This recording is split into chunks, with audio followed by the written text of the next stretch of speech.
Hey, you folks, it's Robin Robbins, founder of TMT. I am super excited. I've got Nat Kimberling here. He is the CEO, founder of BroCoTec. He is one of the Better Your Best finalists for this year's boot camp, which is a tremendous accomplishment. We had, I can't remember, I think we had over like 50 or 60 people who applied, and these are our Producers Club members, so these are not small, weak, no growth MSPs. I mean, these are folks that are really gunning for growth. So, congratulations, Nat, on being able to get into that group. And tell everybody, just give us a little bit about your MSP, who you are, where you're located, clients, whatever you want to share. Yeah, absolutely. So my name is Nat Kimberling. We run a company called BroCoTec. We're based in the Houston area of Texas. We're actually right across the street from NASA, and we're on NASA Parkway. So it's it's a wonderful area to be in Houston because it's just a lot of business is already here. So there's customers aplenty, and while there are a lot of managed services clients, managed service companies in our area, we barely run into them. It's unbelievable. So it's funny how that is. It's just such a large market. So it's a fun place to be. We started the business in 2019. And really, 2019 was really a planning year for us. That year, we really decided we're going to kick it all off on 2020. And I don't know if everybody remembers in March of 2020 what it was I like. remember a little bit happening. There's Yeah, this yeah. whole thing called COVID. And it really, as a company starting with almost no customers, it was really hard to acquire new customers during that time. So we struggled through the first 2020 into 2021 and really started seeing some upward growth. And as we've presented in our numbers, really just going up to 3.4 million last year is really exciting for us. And it's phenomenal. You just really should know that, because first of all, I know that there's MSPs I've talked to who've been in business for 30 years and are nowhere near where you are. In fact, like our anecdotal, I say anecdotal because we survey MSPs and they're reporting this. So, we're not looking at their financials and verifying them, but 79% are never even breaking the $1 million mark, even after 20, 30 years, right? So Right. there's that. And then having that hiccup of that disaster of COVID to happen, Yeah. like when you're trying to start up. I mean, unbelievable. And it's just, last year, 85,000 in MRR to 180,000. Top line 2.3 to 3.4. I know you're gunning for 5, and I'm confident like you're going to hit it. That's 800% growth. You got to tell me, like, how were you able to do that growth? I mean, you must see other MSPs, right? And they're not Right. growing. Like, what did you do different than all the others that aren't ever getting past the $1 million mark after 30 years? Yeah. So I think, one of it is lessons learned from life, right? I think, I had a previous company. I was really chief technology officer of that company. I did not drive the sales and marketing at all. And we invented really cool stuff, really great stuff, great for customers. But there became a realization if you couldn't sell it, it didn't matter what you made. It didn't matter how good your product was. It didn't matter any of it. None of it mattered if you couldn't sell it. And, our focus was really building around how do we make it so that we are creating a sales engine towards getting to these people. And if you're doing sales in any way, shape, or form, marketing is part of it, right? So really, we from day one, when I go back to 2020, I was taking no paycheck that time. Some of the other owners were taking no paychecks also at that time, but we were paying for a full-time salesperson. And he's the one that introduced us to Robin, to you. I mean, Okay. that's kind of the trajectory that took us to you. And it was really, we wanted to continue.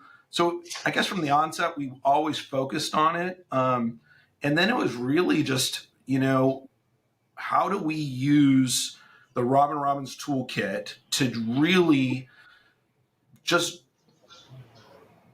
make ourselves grow quicker and make ourselves more focused when it comes to presentations, to how we deliver everything we deliver, right? So, I mean, I think we use the aspirin campaign from day one.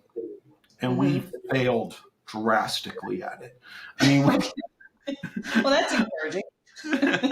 well, it wasn't your fault. So it was really No, more I mean, a testament to this. Hey, we got Yeah. 100 letters out. I'm going to tell you for months and months. You know how many phone calls we made? Like about 5 or 10% of those max, right? Okay. So just, we were working on the first part of the recipe, but we didn't get the full thing put together, right? We're like, okay, we have part of it, and then we kept getting better. And I think that's part of the thing too, is we just kept pushing and trying to make sure everything we did. I mean, I'll tell you, I talked to the marketing here internally, and I'm like, you guys, we just need to do it. I'm like, you might want to do it a little different, but we're just going to do it. And then as we see us doing it successfully, we can then look to change and tweak and improve it once we're doing it every day correctly. Mm-hmm. Yeah, it's like the 5-year plan for success, right? I mean, I was just talking to one of the other Better Your Best finalists, and it's Mike and Hunter Farlow. And he's, I asked him, he said, I think the thing is just consistency. We started doing things and we kept doing these things over and over and over again for a couple of years. Like it's just list building and building awareness, your systems and pride. It just takes time. And I know everybody wants that 5-day plan. Like give me, all right, 5 months. Give me 5 months, not 5 years, And, so that's phenomenal. I love that. I think what I'm hearing from you is, hiring a salesperson shows me, I think, your mindset. I was listening to a podcast the other day, and the guy said, if you had to start your business over today, who would be your first hire? And he had the audience give different, so it was like a YouTube video, maybe not a podcast, but the audience gave answers. And he said, I can tell the maturity of your business based on who you say your first hire is going to be, or your maturity as an entrepreneur. So the fact that one of your first hires is like, hey, I need a salesperson, which is the same thing David Java did, as a previous Better Your Best winner. Absolutely. That's what he did, took a loan out to hire salespeople. So, so that kind of focus, I know that we'll look at your essay. You did a ton of things. Like it wasn't just one thing. But, absolutely. Yeah. What would you say, was there any particular campaign or approach or mindset that really, or maybe there's a couple things that really moved the needle for you? I would say just the holistic mindset and approach of we're going to go out and we're going to try to sell and market correctly, right? Everything we did was influenced by your program, Robin. Just in all fairness, from our pricing strategy with Crabtree, listening to just other Better Your Best finalists and what they've done, really, the shock and awe, trying to make sure that we do a great job of our shock and awe and make it something very good and very professional and really present extremely well.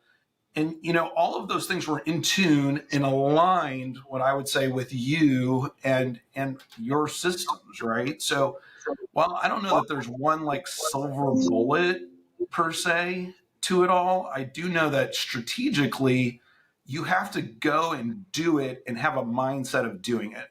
I'll go back to early 2020 before I think joined you guys at the end of 2020, early 2021. At this time, we're almost just about a year old, right? Still in diapers. And, and we were like, let's hire a marketing firm to go do this stuff for us. We know we need it. We know we have to have it, but how do we get it?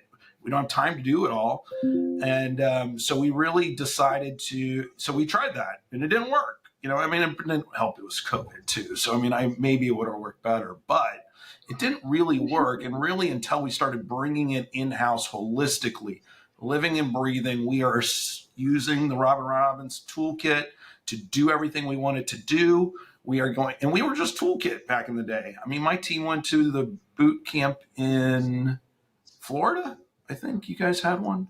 Yeah, that was in 2021 because 2020 we did virtual because we were shut down a couple of weeks before our event. So we had to, and we didn't know if we could have it in Nashville because like here in Williamson County, we could have the event, but there wasn't a venue big enough, right? But in the city, the mayor's like, we're still shutting everything down. And so we're like, shoot, we didn't know if he was going to open up. So we knew Florida was open. So we're like, all right, move it to Florida. And we're lucky to find a hotel available. It's just crazy. Right. Yeah. Crazy year. Yeah. So my team went to that year, and then they came back and were like, wow, this better your best thing. People are on stage. This is super cool. People are winning cars.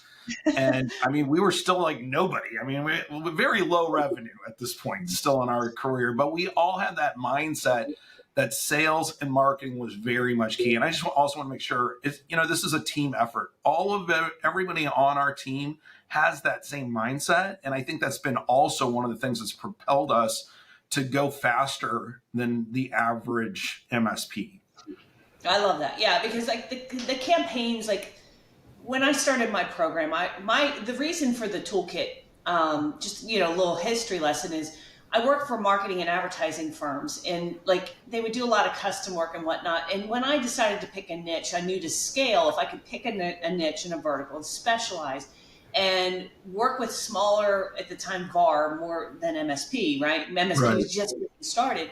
I thought if I could give them this toolkit of templates and systems and processes, cut and paste, kind of make it very formulaic, like a franchise marketing system. I was like, they could scale. And for years, I would perfect a little more detail. Like, let's tell them exactly when to send the email and how to send the email. Well, not just vague generalities, thinking that the more granular I'd make it, the better the results people would get. And what's with Nat, which is really goes to what you're saying, if the person is just not in the mindset of growth and will do it, it doesn't matter how granular, what blueprints, what recipes I give them, no matter how proven, they won't execute it, or they won't put the effort into really, because you got to perfect these things. It takes time, right, to learn it. And so, it takes a ton of time. It amazes me. I mean, we had the crappiest printer when we first started. Like, oh my God, we got to print all of these letters, get them out, send them.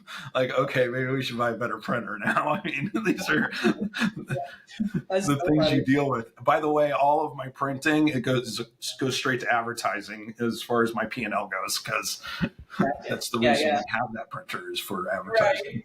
It's so funny. Hey, I do want to ask you about something, because I know on stage, in your entry package, you're going to have more details on what you did, how you did it. On stage, you're going to talk about. But one thing is really curious. You went to the Small Business Administration, and it sounds like you were very focused on who you wanted to target.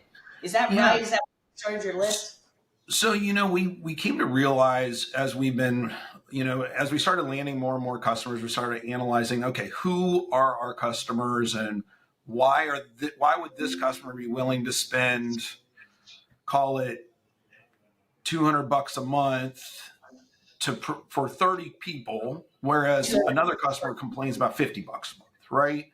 And we're like, okay, so, one key thing is customer A, if all of their computers go down, they can still operate and do their business. They're in some sort of manufacturing or something like that, or they do their construction or something like that, right? So, if my computer doesn't work, is it a huge deal to the operations of my company? Where we found companies that if their computers don't work, they're losing money day one. Those people were more apt to do those type of things. Mm-hmm. So the key, so that was the driving force to look at SBA data. And then we were able to take the SBA data, and then they have total payroll numbers and they had total employee counts.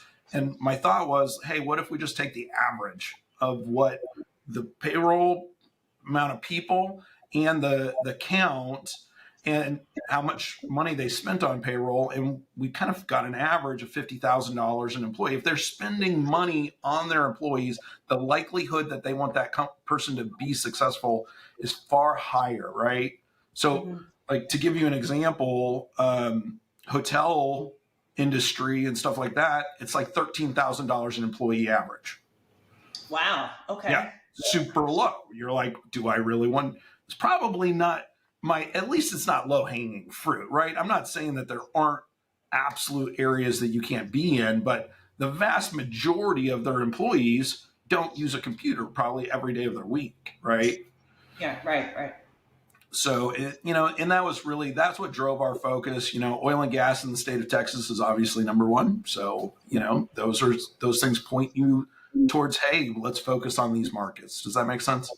Oh yeah, no, I think it's really smart. Like it's very strategic in thinking about who your customers. Because when I ask most MSPs, they'll say, well, anybody with a computer, anyone with 10 to 100 PCs in a 20-mile radius, they don't really think about being very strategic about targeting, right? And I love that. I read that in your essay, and I really encourage everyone else to read that in the essay because you get into more detail on it, and so I encourage that. But I just wanted to bring that out. Now, you came to boot camp in 2021, and so you've been to a couple, right? So what would you say? Yeah. So why should somebody, if someone's kind of on the fence, go, man, maybe I'll just watch it virtually. Maybe I'll just skip this year. Why would you say, hey, you got to come to boot camp? Well, I mean, I don't think, at a certain point in your career, in any business, you can't learn enough from a book or a website or stuff like that. You really need to be at the industry events, and the industry events is where you're going to really get information that's above and beyond.